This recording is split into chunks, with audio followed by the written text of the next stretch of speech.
பச்சை மலை மீது உன்லீலை. மார்னிங், காலை வணக்கம். நம்ம செல்வியக்கா வீட்டில் என்ன டிஷ்ஷுனா இன்னைக்கு ஆட்டுத்தலை தாங்க இன்னைக்கு ஸ்பெஷலே. ஏரியாவில் ஆட்டுத்தலையோட விலை வந்து 450. உங்கள் ஏரியாவில் என்ன விலைன்னு நீங்கள் எங்களுக்கு கமெண்டில் சொல்லுங்கள். அதோட மூளை பார்த்தீங்களா, நம்ம மூளை இல்லாதவங்களுக்குலாம் மூளை அந்த மாதிரி சின்னதாக ஒரு மூளை, சின்ன தலையில் ஒரு மூளை. இது செஞ்சு சாப்பிட்டது உண்டா, அனுபவம் உண்டான்னு நீங்கள் எல்லாரும் எங்களுக்கு கமெண்டில் சொல்லுங்கள். அதாவது கவுச்சி வடை சொல்கிறாங்கல்ல, அந்த மாதிரி இல்லாமல் நம்ம வந்து கறியை நம்ம சமைச்சு காட்டுறோம். அந்த வீடியோ தான் நீங்கள் பாருங்கள். ஏன்னா நம்ம எப்பயுமே ஒரு மாதிரி நீச்ச வாடெல்லாம் வரும். நம்ம செய்கிறது அந்த அளவுக்கு இருக்காது. நல்லா மஞ்சத்தூள் போட்டு கழுவி நல்லா தேங்காய் தான் அரைச்சி ஊற்றி செய்ய போகிறோம். வாங்க வீடியோக்குள்ளே போகலாம். முதல்ல ஆனியன் போட்டுக்கலாம். சின்ன வெங்காயம் ஒரு 1/4 கிலோ மேலே தான் இருக்கும். நான் கட் பண்ணி எடுத்து வச்சுருக்கேன். இதை போட்டுக்கலாம். நம்ம இது நல்லா கோல்டன் ப்ரௌன் கலருக்கு வரணுங்க. அளவு இஞ்சி பூண்டு பேஸ்ட்டு போட்டுக்கலாம்.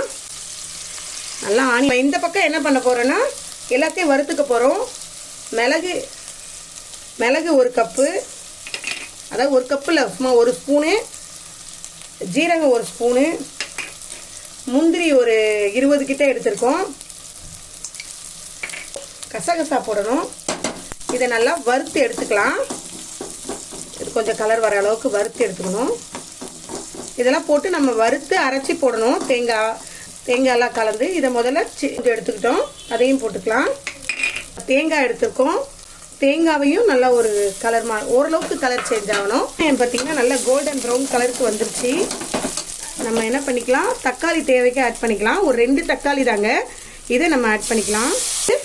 நம்மளோட மட்டன் தலைக்கறியை நம்ம போட்டுக்கலாம்.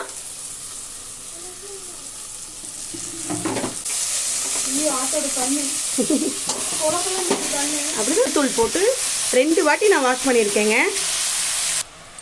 ஆட் பண்ணிக்கலாம்.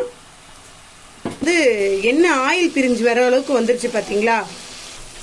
நம்ம இப்போ நல்லா வந்து எண்ணெய் பிரிஞ்சு வந்துருச்சு. நம்ம தேவையான அளவு தண்ணி ஊற்றிக்கலாம். ஓரளவுக்கு தண்ணி ஊற்றினா போதும். தண்ணி ஊற்றி ஒரு 4-5 விசில் வரணும். இது தாராளமாக 1 சொம்பு தண்ணி அளவு ஊற்றிட்டோம். இது நல்லா வேக விடணும். இப்போ சால்ட்டு போடாதீங்க. இப்போ சால்ட்டு போட்டாச்சுன்னா நமக்கு வேகாது. அதனால் சால்ட்டு வந்து கொஞ்சம் நல்லா கறி வெந்த பிறகு தான் சால்ட்டு போடணும். அப்படியே சைடு பக்கத்தில் நமக்கு ரசம் ரெடி ஆயிடுச்சு பாருங்க. நம்மளோட மட்டன் குழம்பு நல்லா வெந்துருச்சு பார்த்தீங்களா. நம்ம கறி வந்து நல்லா வெந்துருச்சு. ஒரு 4-5 விசில் விட்டனால நல்லா வெந்துருச்சு. இப்போ என்ன பண்ணலாம்னா நம்ம தேவையான அளவு மிளகாத்தூள்லாம் சேர்த்துக்கலாம். நம்மளோட குழம்பு நல்லா கொதிக்குது. நம்ம தேவையான அளவு நம்ம ஒரு 2.5 ஸ்பூன் அளவுக்கு மிளகாய் தூள் எடுத்து வச்சுருக்கோம். வீட்டில் அரைச்சி வச்ச மிளகாய் தூள். இதை நம்ம சேர்த்துக்கலாம் குழம்புல. அதுக்கப்புறம் நம்ம வந்து மட்டன் மசாலா கொஞ்சமாக சேர்த்துக்கலாம். சும்மா ஒரு வாசனுக்கு தான் பண்ண போகிறோன்னா நம்மளோட அரைச்சி வச்சுருக்க தேங்காய், முந்திரி, மிளகு, சீரகம், சோம்பு இதெல்லாம் சேர்த்து அரைச்சிருக்கோம்ல, இதை அதில் ஆட் பண்ணிக்கலாம். அவ்வளோதாங்க. நம்ம இதை கழுவி எல்லாம் க்ளீன் பண்ணி ஊற்றிட்டு காட்டுறேன். அதுக்கப்புறம் இதுக்கு தேவையான அளவு உப்பு சேர்த்துக்கலாம். உப்பு, கொத்தமல்லி தழை கொஞ்சம் சேர்த்துக்கலாம். அதோட நம்ம என்ன பண்ண போகிறோம், எல்லாத்தையும் சேர்த்து கிளறி விட்டுலாம்.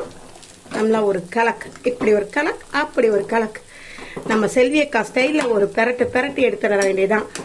நல்லா இன்னும் ஒரு 3-4 விசில் விட்டோம்னா நல்லா வாசம், அதாவது அந்த மிளகாய் தூள் வாடையெல்லாம் போய் சூப்பராக இருக்குங்க நம்ம குழம்பு.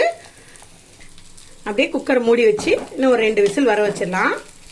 நம்மளோட தலைக்கறி குழம்பு ரெடி ஆயிடுச்சு பார்த்தீங்களா. சூப்பராக ரெடி ஆயிடுச்சு. Thank you everyone. நெக்ஸ்ட் வீடியோவில் பார்ப்போமா. இன்னெல்லாம் நம்ம குழம்பு இப்படி தாங்க இருந்தது. நல்லா திக்காக செம டேஸ்ட்டாக.